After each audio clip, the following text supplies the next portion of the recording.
வணக்கம். இந்த video JEE mains எக்ஸாமுக்காக apply பண்ணவங்களுக்கான ஒரு முக்கிய அறிவிப்பு சம்மந்தப்பட்டது. என்டிஏ 16th January 2025 அன்றைக்கி ஒரு முக்கியமான ஒரு அறிவிப்பை கொடுத்துருக்காங்க. என்ன அறிவிப்பு அப்படின்னா, அதாவது ஜேஇஇ மெயின்ஸு செஷன் 1 2025 செஷன் 1க்கு ஆல்ரெடி அப்ளை பண்ணவங்களில் சில பேர் ஃபோட்டோ சரியாக அப்லோட் பண்ணல. அதாவது ஃபோட்டோ அப்லோட் பண்ணியிருப்பீங்க. அந்த ஃபோட்டோஸ் வந்து அவங்க சொன்ன மாதிரி அந்த ஸ்பெசிஃபிகேஷனில் இல்லாதனால அதை வந்து சரி பண்ண சொல்லியிருக்காங்க. என்டிஏ சொல்லியிருக்காங்க. அது எப்போ பண்ணணும் அப்படின்னா 16/1/2025 January 17th நைட்டு 11:50க்குள்ளே வந்து சொல்லியிருக்காங்க. சரி பண்ண சொல்லியிருக்காங்க. அப்போ யாரெலாம் சரி பண்ணணும் அப்படிங்கிறது நமக்கு எப்படி தெரியும் அப்படின்னா, யாரெலாம் வந்து ஃபோட்டோ சரியாக வந்து அந்த சொன்ன ஸ்பெசிஃபிகேஷனில் வந்து அப்லோட் பண்ணலையோ அவங்களுக்கெல்லாம் இண்டிவிஜுவலாக மெயில் ஐடியில் ஒரு நோட்டீஸ் வந்து அனுப்பிச்சிருக்கிறதா அதில் வந்து சொல்லியிருக்காங்க.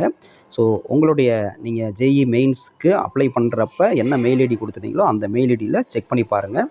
உங்களுக்கு வந்து ஃபோட்டோ வந்து கரெக்ட் பண்ண சொல்லி இன்ஃபர்மேஷன் வந்திருந்தது அப்படின்னா நீங்கள்லாம் உடனே அதை வந்து சரி பண்ணணும். ஓகே, என்ன மாதிரி சரி பண்ணணும் அப்படிங்கிறதுக்கு அவங்க கொடுத்துருக்காங்க பாருங்கள்.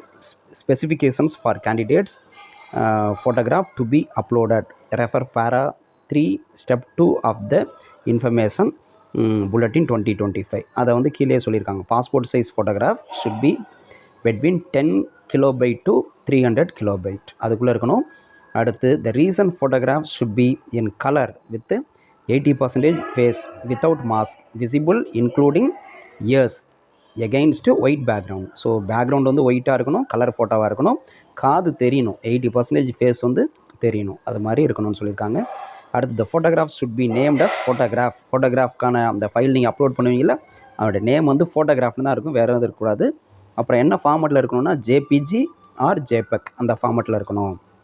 அடுத்தது பார்த்தீங்கன்னா spectacles R allowed only if being used regularly. இப்போ நீங்கள் ஸ்பெக்டகிள்ஸ் அதாவது கண்ணாடி போட்டு வந்து ஃபோட்டோ எடுத்துருக்கீங்க அப்படின்னா நீங்கள் எக்ஸாம் டைம்லேயே நீங்கள் கண்ணாடி போட்டுருக்கணும், ஏற்கனவே ரெகுலராக யூஸ் பண்ணுறதா இருக்கணும். அது ஒன்று. அடுத்து Polaroid and computer generator photos are not acceptable. அடுத்து applications not complying with these instructions or with unclear photographs are liable to be rejected அப்படின்னு சொல்லியிருக்காங்க. ஸோ இமிடியேட்டாக இந்த ஃபோட்டோ நீங்கள் யாருக்கெல்லாம் வந்து இன்ஃபர்மேஷன் வந்திருக்கோ ஃபோட்டோ சரியில்லை அப்படின்னு சொல்லிட்டு அவங்கள இமிடியேட்டாக இந்த ஃபோட்டோஸை இவங்க சொல்லியிருக்கிற மாதிரி ஸ்பெசிஃபிகேஷனில் ஃபோட்டோவை அப்லோட் பண்ணிக்கோங்க. ஓகே, நீங்கள் நல்லபடியாக ஜேஇஇ மெயின்ஸ் எக்ஸாம் எழுதுறதுக்கு வாழ்த்துக்கள். நன்றி.